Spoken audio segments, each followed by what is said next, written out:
नमस्कार, बोनेरो ब्रांड पंडित स्टूडियो में आप सभी का स्वागत है। दोस्तों, मैं हूं बॉलीवुड डायरेक्टर अनिकेत राज और हमारा टॉक शो व्यापार की बात में आज हमारे साथ स्टूडियो में मौजूद है टेक्सटाइल इंडस्ट्री के एक खास शख्सियत। उस खास शख्सियत से हम करेंगे आज ढेर सारी बातें और जानेंगे, समझेंगे, सुनेंगे उनकी ज़िंदगी के कुछ अनकही और अनसुनी किस्से। मुलाकात करते हैं हमारे स्टूडियो में खास मेहमान से राजेश कोठारी।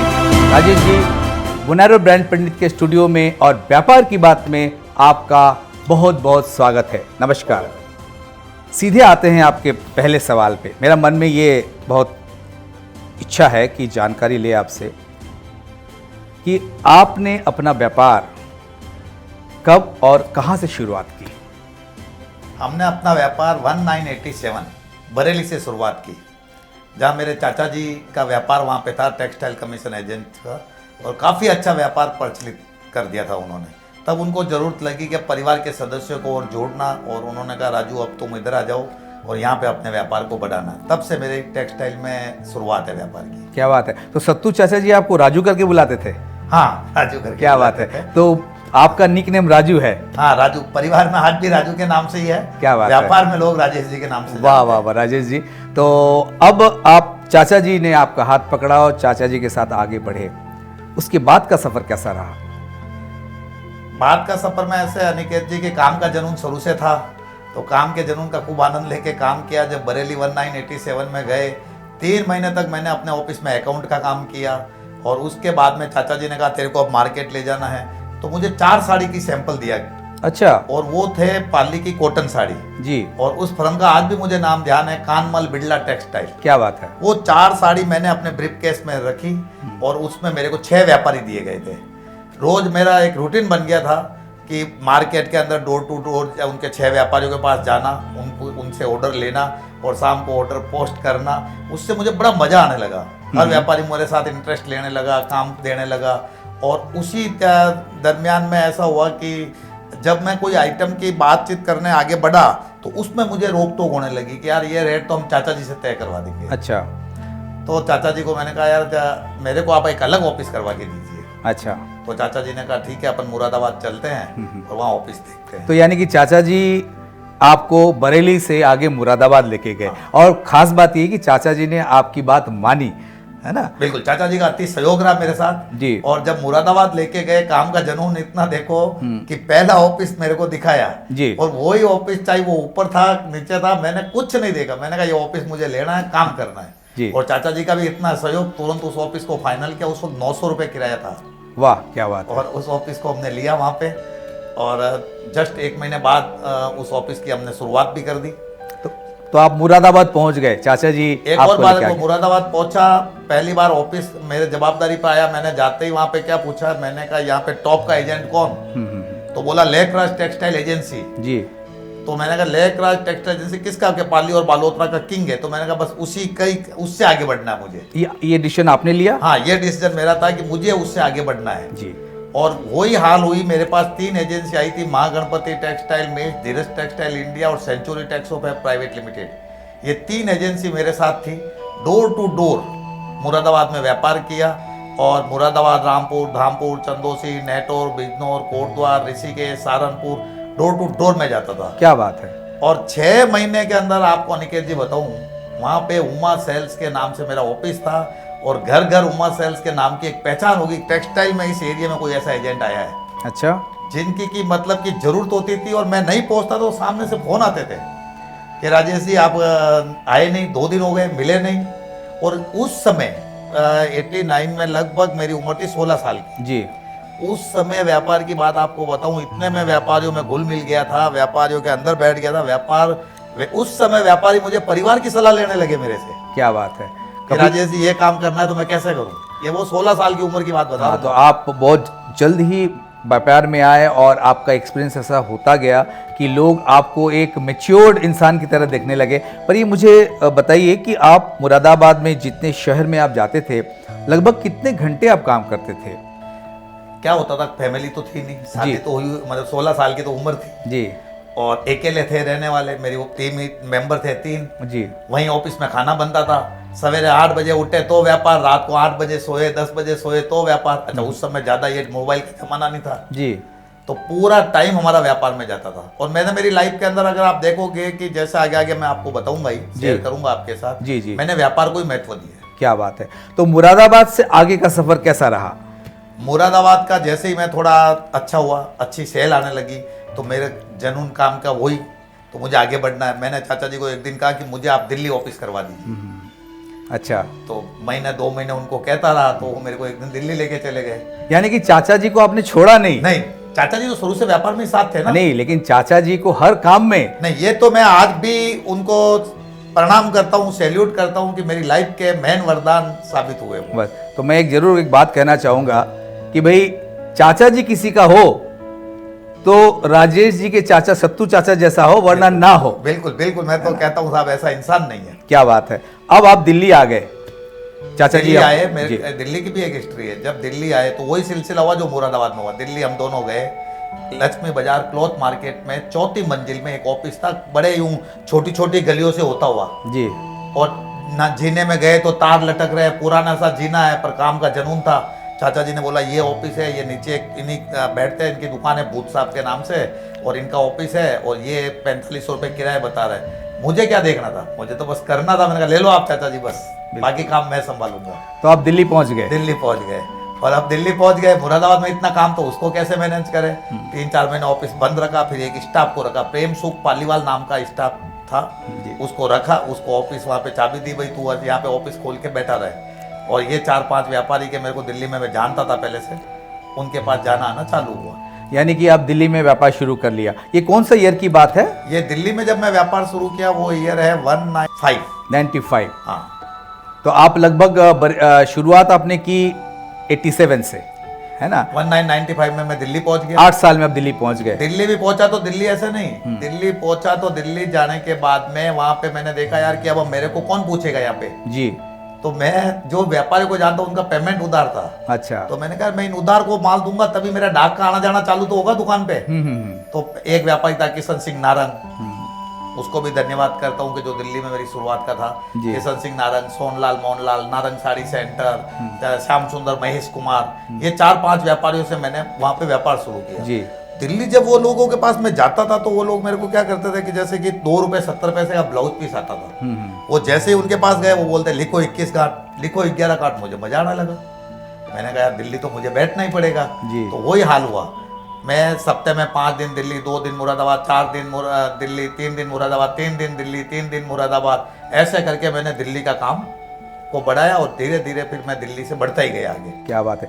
यानी कि एक तो आपने जो दिल्ली में रहते जो ये मुरादाबाद दिल्ली की रोज़ अप डाउन करना, काफ़ी मेहनत आपने ज़िंदगी में की है और एक दिशा में की है। तो मैं समझता हूँ कि दिशा में काम करना और मेहनत में करना, लगन के साथ, जुनून के साथ, वही खासियत आपको दिल्ली पहुँचाया। लोग कहते हैं कि भाई दिल्ली दूर है, पर आपकी दिल्ली बहुत जल्दी आ गई, आपकी मेहनत और आपकी सोच और आपकी नीति और नीयत से। अब दिल्ली से आगे का सफर कैसा रहा? पहले एक बात मैं जोड़ना चाहूंगा जी। मैं दिल्ली और मुरादाबाद में इतना सक्सेस क्यों जल्दी हुआ जी, उसके पीछे मैं उस इंसान को याद करना चाहूंगा। पाली की एक एजेंसी थी मेहता ग्रुप ऑफ इंडस्ट्रीज, उन्होंने ही व्यापार में कदम रखा ही था और उसी दरमियान में हमने दिल्ली ऑफिस किया। वो भी पाली के रहने वाले, मैं भी पाली के रहने वाला, उनको भी दिल्ली में व्यापार की जरूरत, मुझे भी व्यापार की जरूरत, तो उनकी एजेंसी मुझे मिल गई। और एक एजेंसी मुझे मिल गई जिनका नाम था दिग्जा मिल्स इंडिया, जिनके मालिक थे शांतिलाल जी, मालिक है शांतिलाल जी बालड़ जी। उनका एक एजेंसी मिल गई, उनको भी व्यापार में उन्होंने कदम रखा था, उनकी भी पहली घाट दिल्ली में हमने सेल की। तो वो 2 एजेंसी मुझे इतनी पावरफुल मिली कि दिल्ली में मुझे बड़ा आत्मबल दिया मतलब। और आज मेहता ग्रुप ऑफ इंडस्ट्रीज कई करोड़ों के मालिक है और यूनिट चला रहे हैं। और century tax of an India Balotra के मैं कहूँ धीरू भाई अंबानी है। अच्छा। और उन दोनों का सहयोग मुझे मिला, तो मैं दिल्ली में खूब आगे बढ़ा। अब दिल्ली से आगे का सफर आपका कैसा और कहाँ पहुंचे आप? अब फिर वही बात आ जाएगी जी। आप कहोगे यार कि चाचा जी ने आपका साथ नहीं छोड़ा। बिल्कुल। आपको बताऊं वही चाचा जी। क्या बात है। अब वो उन्होंने सूरत में एक ऑफिस किया जी। अपने सालाजी के साथ। अच्छा। और जिस मार्केट में बैठे मैं आज आपको इंटरव्यू दे रहा हूँ, उसी मार्केट के अंदर 4012 सिल्क सिटी मार्केट जी, वहां पे उन्होंने ऑफिस का मुहूर्त किया, तो मेरे को बुलाया कि आना है। मैं उस मुहूर्त के अंदर पहुंचा तो सूरत में पहली बार कदम रखा जी। अब वो काम का जुनून, वही बात आ जाएगी। 4012 जब ऑफिस में मुहूर्त पे आया तो मैंने देखा यार सूरत का तो अलग ही माहौल है जी। यहाँ तो बहुत अलग है। मार्केट में 2 दिन पहले आ गया था मुहूर्त के, घुमा फिरा, मैंने कहा यहाँ का माहौल अलग है। दिमाग में वही सड़क चढ़ गई कि यहाँ ऑफिस करना है। क्या बात है। वही मैंने सत्तू चाचा जी को बोला, चाचा जी मुझे भी यहाँ ऑफिस करना है। वाह। आज तो मैं सूरत, अब 2 दिन बाद मुहूर्त हो गया तो मैं चला गया दिल्ली वापस। तो मैंने कहा मैं दिल्ली जा रहा हूँ पर मेरा ऑफिस आप लेके दे देना। 15-20 दिन, महीना फोन करता रहा। चाचा बोला मैं देख रहा हूँ, बोला है देख रहा हूँ। फिर एक दिन बोला कि सिल्क सिटी मार्केट में ही लिफ्ट के सामने 2050 नंबर ऑफिस मिल रहा है जी, और उसका किराया है 3200 रुपए जी। मुझे कहाँ सुनना था। हाँ हाँ, मैंने तो वही पुरानी आदत, आपको सूरत आना था, आपको सूरत आना था। हाँ हाँ बिल्कुल। मैंने कहा आप तो ऑफिस लो और उसका क्या टोकन भेजना है, क्या अमाउंट भेजनी है बोलो, मैं बस ऑफिस लो। 2 दिन बाद उन्होंने ऑफिस ले लिया जी, एक नींव रख दी और आज भी हमारी ऑफिस है 2050 के नाम से ही कोठारी एजेंसी को जाना जाता है। यानी कि आप सूरत पहुंच गए। अब सूरत पहुंचने के बाद आपने उस जगह यानी कि सिल्क सिटी मार्केट के 2050 ऑफिस से कैसे शुरुआत किया और कौन कौन लोग आपके साथ जुड़ते चले गए? इसमें भी बड़ी रोचक बात है, मैं आपको थोड़ी सी शॉर्ट में बताऊंगा। काफी बातें तो बहुत बोलने लायक है पर मैं शॉर्ट में जी जी जरूर जरूर। 2050 में मैं जब आ गया, सूरत आ गया, जनून में तो ऑफिस तो ले लेता आदमी, अब उसको करे कैसे। तो मैं जब दिल्ली बैठता था तो वहां से मंडी किया करता था, सहारनपुर, मुरादाबाद, बिलारी, धामपुर, नेटोर, जो ये मंडी हम करते थे। तो उस मंडी से एक सहारनपुर का व्यापारी था वजीर चंद देवेंद्र कुमार, वो सूरत आता रहता था। तो मैंने कहा देवेंद्र भाई मैंने ऑफिस ले लिया सूरत और अब आपको सहयोग देना है कि राजेश कभी भी चल, तेरे को एक एक दुकान का परिचय करा देता हूँ। ऐसे ही फाइन क्लॉथ हाउस बिलारी, उसने कहा सुभाष जी है, आज भी हैं वो, तो बोले कि आप मेरा सूरत अच्छा परिचय, मेरे साथ चल।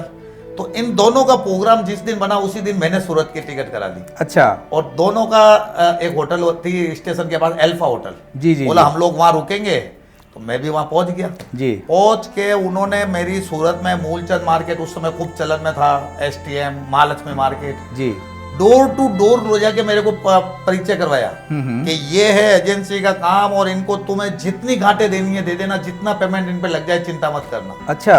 मैं उन दोनों व्यापारियों को भी आज इस इंटरव्यू के माध्यम से प्रणाम करता हूँ कि मेरे को यहाँ पे सूरत में वो लोग लेके आए, डोर टू डोर मेरा परिचय कराया। 4 अक्टूबर 1997 को सूरत ऑफिस, रामनवमी का दिन था, संडे था, मुहूर्त किया। और अब मुहूर्त किया तो उस समय कैसे हमें उस मुहूर्त का पूरा सेटअप करना है, तो मेरे साला जी गोविंद नारायण जी लड्डा जो यहाँ रहते हैं, उन्होंने कहा कि कंवर साहब आप चिंता मत करो, सारी व्यवस्था मैं कर दूंगा। तो उस वक्त लाइट वाइट जाती होगी तो जनरेटर है वगैरह सारी चीज की व्यवस्था मेरे को करके दी। इवन कि उन्होंने स्टाफ भी मेरे को सेट करके दिया। क्या बात है। रूपाराम जी पालीवाल जो है यहाँ पे महावीर मार्केट में काम करते हैं, इस लड़के को आप रख लो, तो वो भी मेरा सेट हुआ। उन व्यापारियों के जो परिचय करवाया था ना, मूलचंद, STM, महालक्ष्मी और भी अन्य मार्केट, सवेरे 9 बजे से जो मुहूर्त का कार्यक्रम चालू हुआ रात को 10 बजे तक, अच्छा, व्यापारियों का आशीर्वाद मिलता रहा। और पहला साल कोई जान न कोई पहचान, परंतु जो मुहूर्त हुआ, मतलब परिवार के जो सदस्य आए वो लोग भी देखते रह गए यार कि राजेश तेरा ऐसा परिचय कैसे हुआ। और वो दोनों व्यापारियों ने मेरा परिचय ऐसा बढ़िया करवा दिया था। तो आपने शुरुआत की सिल्क सिटी मार्केट में, रामनवमी के दिन आपने उसका मुहूर्त किया। अब उसका व्यापार कैसे आगे बढ़ाया आपने? क्या क्या आपको सहूलियतें मिली या कठिनाई का सामना करना पड़ा, या कहाँ से आपको सहयोग मिला, क्योंकि आप नए थे सूरत में? ऐसे था, मैंने कहा कि अब भी मैं किसी भी व्यापार की ये जो शुरुआत हुई ना, उस समय जो पहले कठिनाई आई थी ना, वो आपको बता दूं। हर व्यापारी का यहाँ पे एजेंट आर्ट के पहले से फिक्स था जी। तो अब मैं किसी के पास जाऊंगा तो मेरे को एंट्री कैसे देंगे जी। तो मैंने कहा यार मैं इनको ऐसी क्वालिटी ले जाके दूं जो इनके पास नहीं आ रही जी। तो मैं यहाँ उस समय चलती थी इंतजार साड़ी मनर बिल की जी, पेप्सी वाले भैया बनाते थे। एक संजय साड़ी करके आइटम, संजय साड़ी वालों की एक चलती थी, उसका नाम था रबड़ सिल्क, वो आइटम। ऐसे मैंने 5, 7, 8 आदमियों के सैंपल इकट्ठे किए, ब्रीफ केस में भरे, सूरत चला गया। और मेरे प्रेम संबंध सबसे अच्छा था, तो शुरू से व्यापार को मैंने प्रेम संबंधों के साथ जोड़ा है।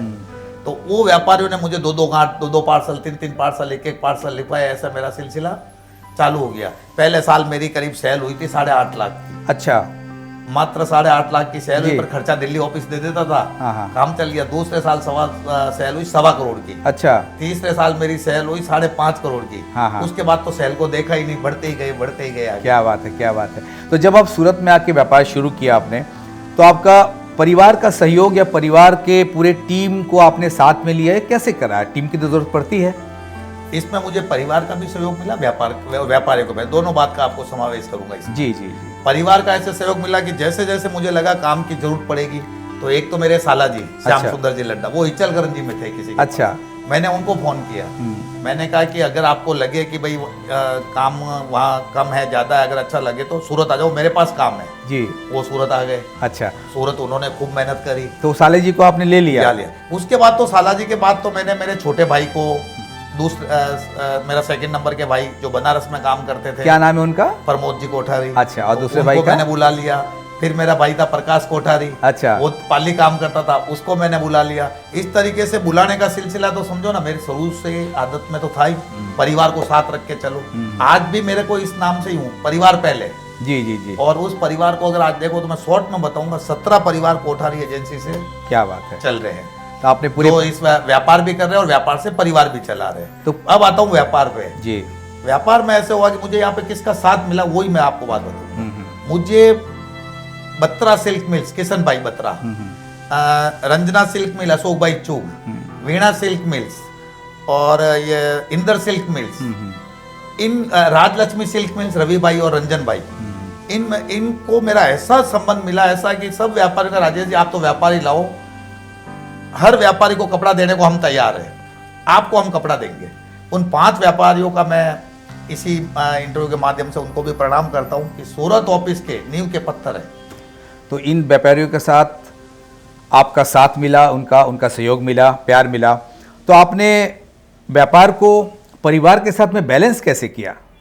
व्यापार में परिवार के साथ बैलेंस तो आपको बताऊं कि व्यापार का जुनून तो शुरू से ही था जी।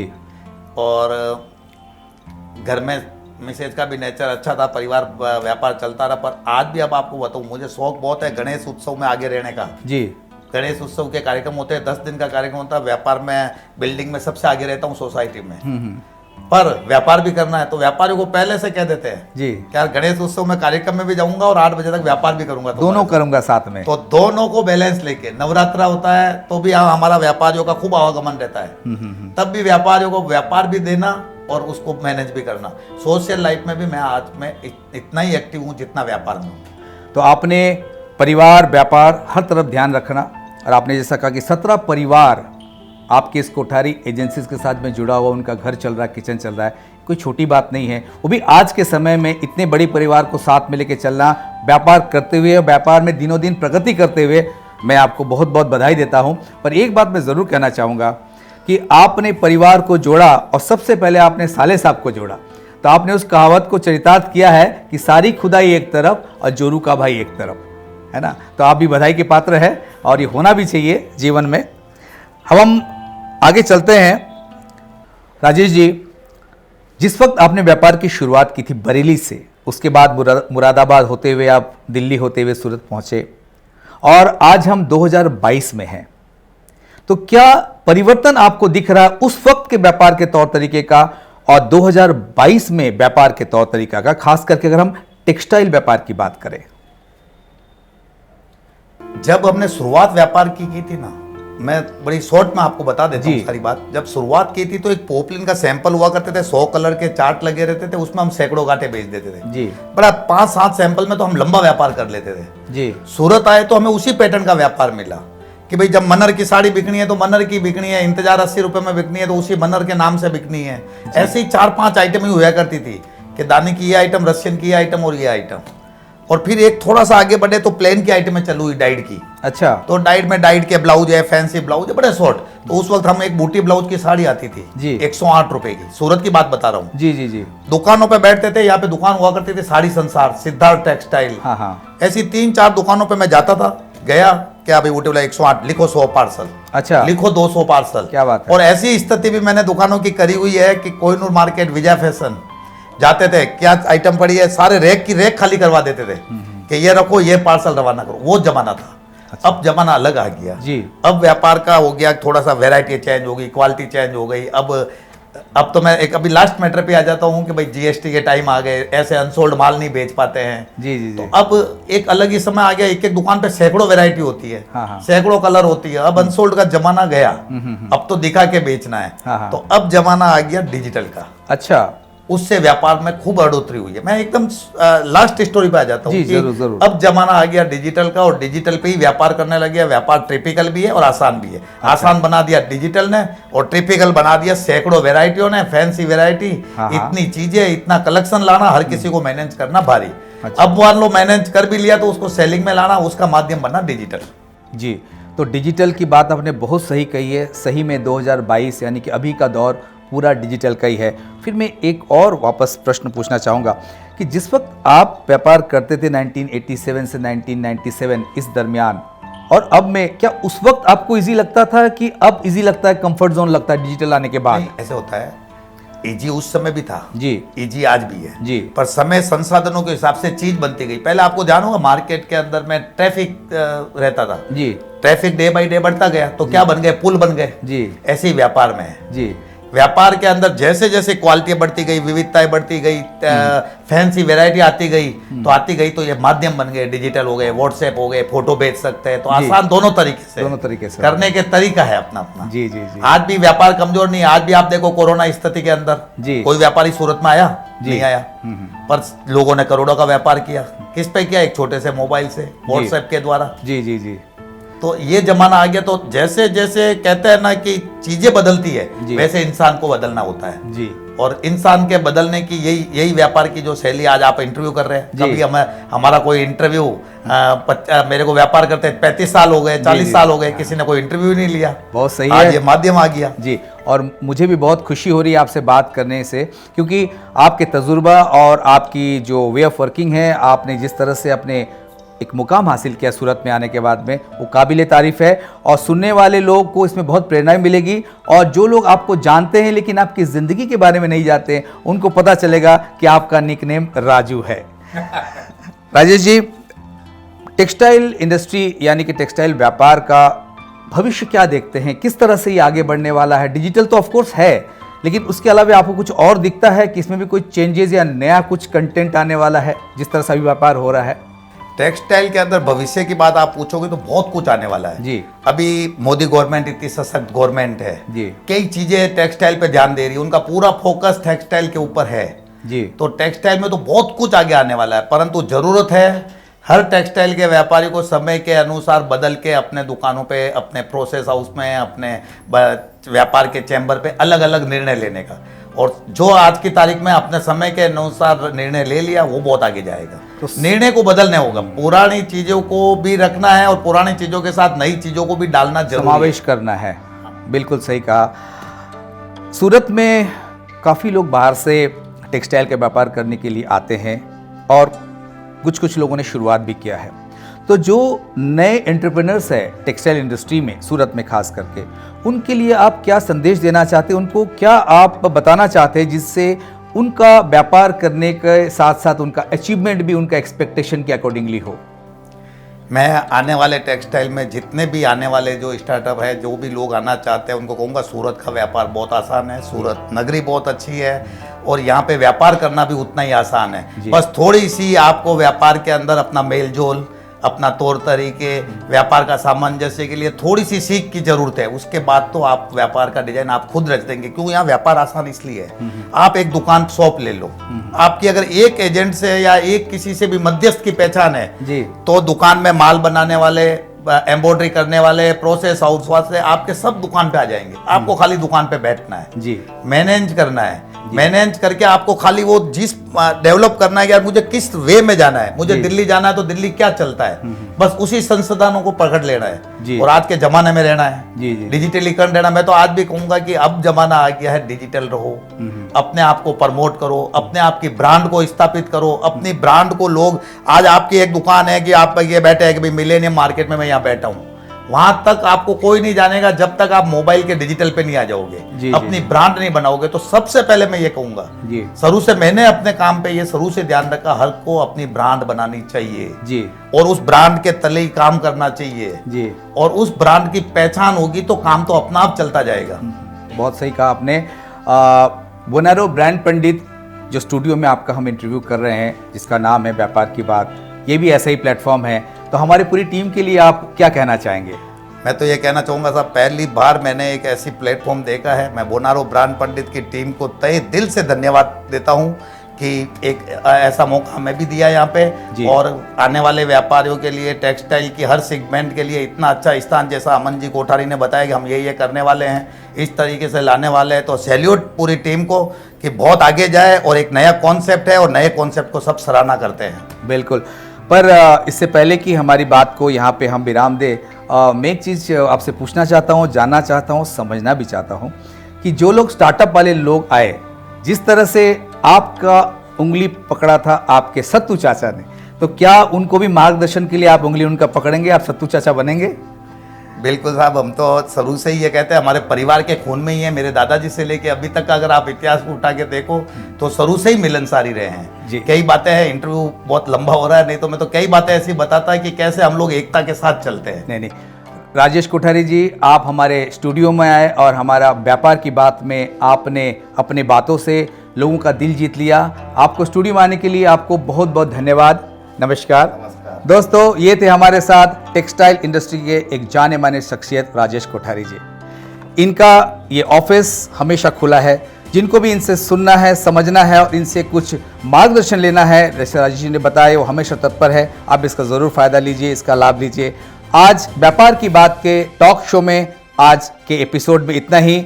हमसे जुड़े रहिए, अब बोनारो ब्रांड पंडित से भी जुड़े रहिए, देखते रहिए व्यापार की बात। अगले एपिसोड में हम जल्द आपके साथ में हाजिर होंगे। तब तक के लिए नमस्कार, धन्यवाद।